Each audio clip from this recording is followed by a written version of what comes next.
Hi there, Tad Hargrave from Marketing for Hippies. I was just interviewed on the Stoa podcast for Stoics, this morning by a fellow named Peter.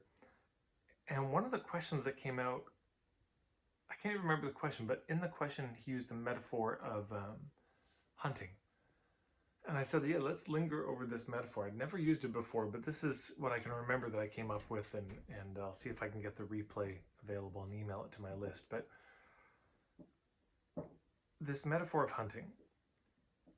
Oh, because he I think it was something about we don't want to be hunting for clients. I just said, wait a minute. Let's not demonize hunting. You know, that's something we don't want to do. That's a bad thing to do, is to go hunting for clients. No, we do need clients. You know, in traditional cultures, if the hunters didn't go out, the tribe would starve. So a very honorable role to go out and go hunting. Is it predatory? Yeah, but animals also prey on us too in the wild. So this just seems to be a part of life. Sometimes you're the predator and sometimes you're the prey.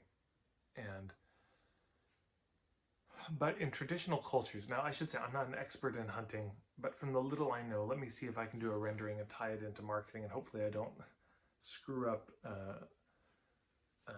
and slander the world of hunting at all or misrepresent it too terribly.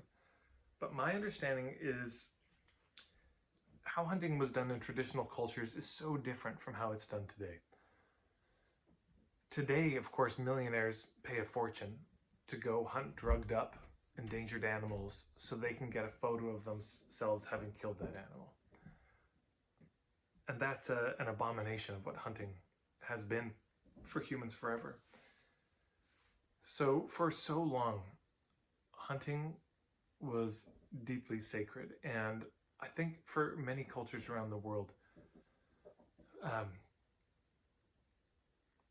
they have a long ago worked out relationship with the animals they're hunting. Meaning that a representative of those animals came to their people at some point long ago and said, we will feed you. So there's already an accord, an agreement, some sort of contract between them. And it's very important that the tribe lives up to it. So they have certain things to do, certain agreements that they will uphold. But also when they would, which includes not decimating that herd, not taking more than they need, not being led by their need, not by their greed in it. And before they would hunt, I know where I lived, they would often put down some tobacco and they would pray. And they'd pray that an animal would come. And then they might go out, they'd find somewhere to hide, to wait. And very often, let's say a deer might walk by and it might stand right in front of them, broadside to them, and wait for a while. And their understanding was that that deer was offering itself up because it had stopped right in front of them, lined up for a very clean shot. Then the hunter would make the shot, and of course, a lot of responsibility on the hunter to make that death as quick and painless as possible, and then to use every part of that animal to give thanks, etc. And so there's a similar thing in marketing. It's a sacred thing. We're trying to gain sustenance for ourselves and our families and maybe our wider community. So this means we need clients. And, you don't go hunting by running through the forest and tramping and making a lot of noise. I don't know a lot about hunting, but I'm relatively sure on this point. You don't go screaming around. There's a lot of patience required. And those prayers, I would say, are important. And if we could imagine that one of those animals hears that prayer and goes with this immense generosity to feed you and your family. Or maybe is directed there by their ancestors so that they'll be there to keep that agreement between you. And so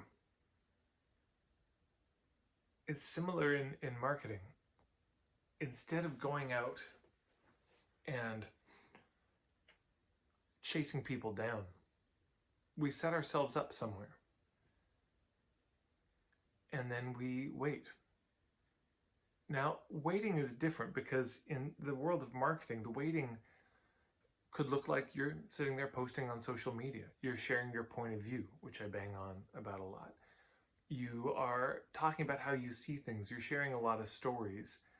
And you can imagine that that's the kind of perfume you're putting in the air.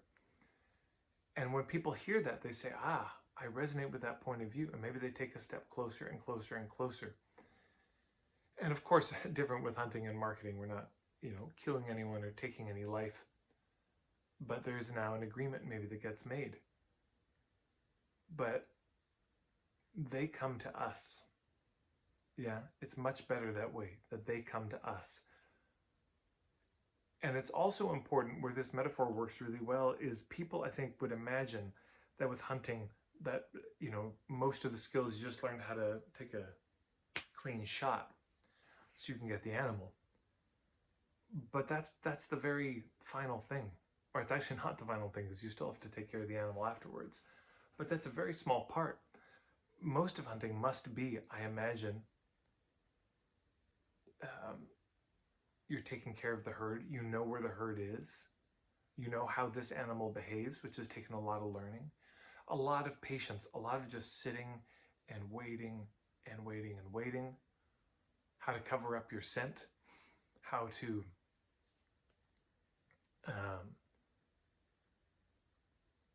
what seasons to go, what days to go, what times of the day to go, all of these things. There's so much learning that goes into this beforehand to set things up so that you can actually take that shot. And it's the same thing in marketing. Let's say the shot represents a conversation you have with the clients or an offer that you make. That is such a small fraction of marketing. It's the most visible kind, but it's the least important. The most important is all this prep. I don't know if I want to say least important. It's just at least substantial.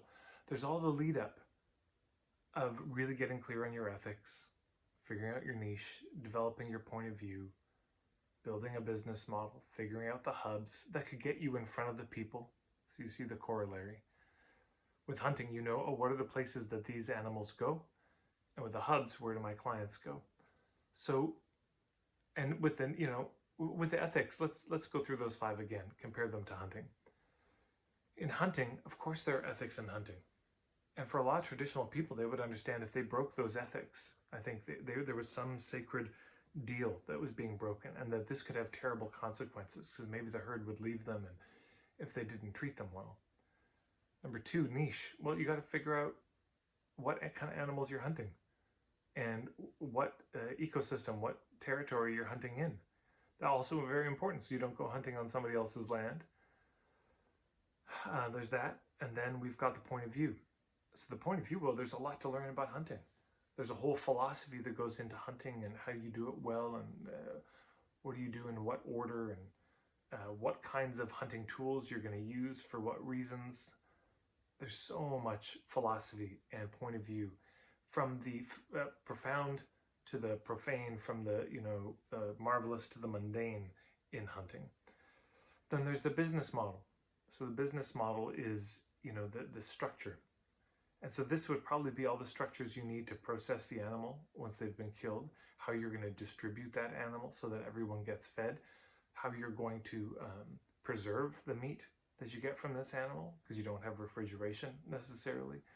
So you're going to need salt, you're going to need all that stuff would be part of the structure to make sure you can actually take care of what you receive. Then there's the hubs, and that's where would you find these animals. So there you go. Hunting and marketing. There are probably a lot of you out there who know more about hunting, but I would really love to hear your thoughts in the comments below of what do you see as the parallels? What did I miss? What did I misrepresent? I'd be really grateful to hear that. So thank you so much, everyone. And if you know some people who might appreciate this video, please consider sharing it, because it's one of the probably best ways that people discover me for the first time. So maybe you're in some sort of online group or channel you could share these videos up. I'd be so grateful. That's all for today. Thanks so much.